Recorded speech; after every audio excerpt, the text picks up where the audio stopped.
Hello, this is Mary Lawrence. I'm back again for the fourth reading of the book Boomer Chicks. Okay, so here we go. February 1965. Second semester. The following semester, the friends joined the marching band. Their music teacher, Mr. Williams, encouraged them to give it a try. They mostly did it for fun.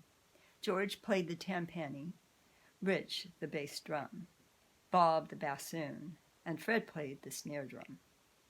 Jane played the oboe, Mary the cymbal, and Lucy played the flute. Being in the marching band helped them become disciplined and better musicians. Fridays after school, Mr. Williams helped Jane perfect her harmonica skills. He gave her technique tips and taught her how to read music. Those few minutes after class proved to be musically life-changing for Jane. The Chicks' creativity was developing rapidly during the school year. Mary was writing poems and sharing them with her friends. Jane was taking photographs of animals at the zoo, and Lucy was designing her clothing. Their boyfriends were writing songs, but continued performing Beatle tunes while throwing in a few favorites by the Beach Boys. Schoolwork was always their number one priority. The gang's class schedules were different from one another during the second semester, but they met for lunch in the cafeteria each day. The workload was demanding, but they were selective when it came to outside activities. To accomplish their goals, they needed to excel academically. But extracurricular activities were important too. Being interested in law, George was a member of the student council. Mary worked as a writer for the school newspaper, and Lucy and Jane took drama classes and remained after school some days to rehearse for the school play. Fred, Rich, and Bob made wooden guitar picks and sold them to musicians. Bob had a knack for selling almost anything. Keeping on track, they checked in regularly with their guidance counselors. Another Friday night school dance was right around the corner, and the entire student body was looking forward to it. After school on Thursday, Bob and the Flames were rehearsing in the gym. Mary, Jane, and Lucy showed up to support the guys, but girls were there flirting with their boyfriends. Feeling insecure, the girls sat quietly backstage as the teeny boppers requested well-liked Beatles songs. Despite the attention the boyfriends received from other girls, the Chicks realized they had nothing to worry about because after band practice, their musician boyfriends left the gym holding their hands. Their first year at Washington High was breezing by. Thanks to Mr. Radich, George wanted to become a civil rights attorney. Fred wanted to be a mechanic at his dad's gas station. Bob wanted to become a real estate agent, but kept the dream alive of becoming a songwriter. Lucy and Jane loved photography, but Lucy wanted to be a fashion artist, while Jane wanted to be a film director. Mary liked composing poems, but also styling hair, so she was interested in cosmetology. She had a subscription to Hairdo magazine and practiced hairstyles on her mother's mannequin head whenever she was bored with schoolwork. The Chicks and their boyfriends were setting their foundation to secure rewarding futures of their choosing. After the last school dance, the Chicks couldn't wait to kick back and after school recessed. But first things first, they had to ace their finals. Summer school didn't interest them in the least. Summer was a reward for working hard during the school year. Soon they'd be hanging out at the beach, walking to head shops in the Haight, visiting the zoo, sleeping in, and enjoying concerts in the park. But most of all, they were anxious to attend Friday night school dances throughout the city with their musician boyfriends all summer long.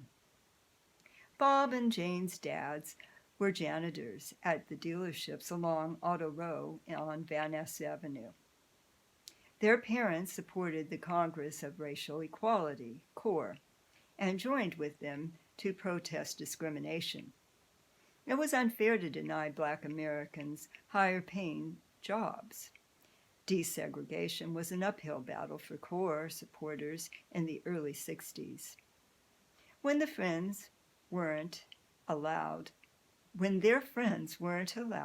to apply for sales positions, workers, black and white, walked in picket lines to change the rules.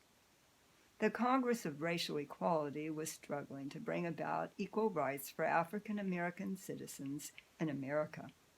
The National Association for the Advancement of Colored People, NAACP, organized demonstrations demanding the hiring of more minorities. CORE and the NAACP implemented policies of equal opportunity employment. August 6, 1965, President Lyndon B. Johnson passed the Voting Rights Act. It was a great day for African Americans living in the southern states. The Voting Rights Act guaranteed the civil rights of African Americans. Bob and Jane were watching the signing of the Voting Rights Act on the nightly news. Jane exclaimed, "This is wonderful. I bet George and Mary will be happy to hear about this. Why don't you call George and let him know?" Bob phoned George. He let him know that the Voting Rights Act was signed, sealed, and delivered. Like George, Bob was fighting for equal rights, and the passage of the Voting Rights Act was a great victory for all the civil rights activists. There was no way they were going to tolerate racism.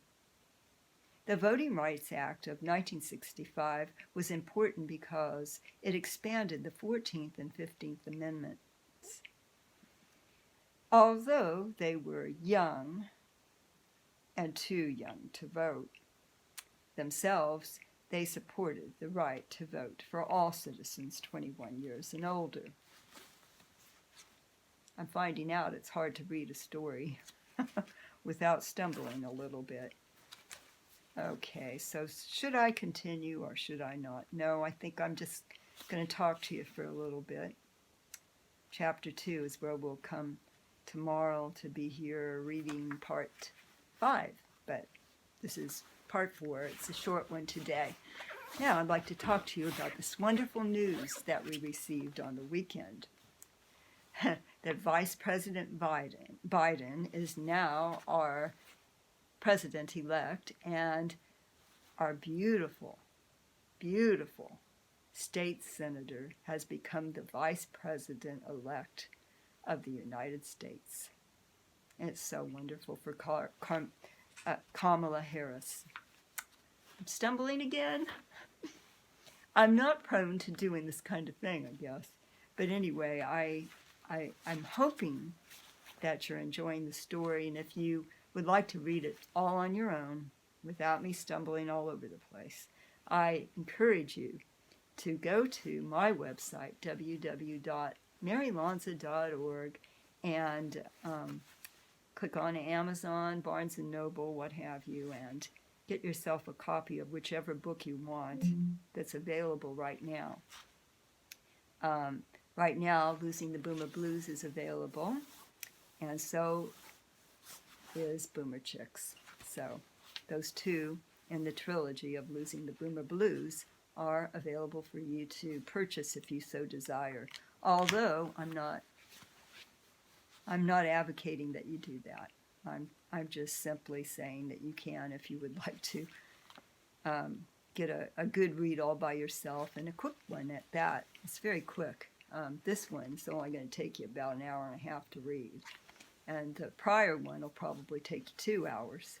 So they're short, but I think you'll like them. I think you'll enjoy them. And then my next one is going to be Boomer Chicks Mask Up, and that one is the last one in the trilogy.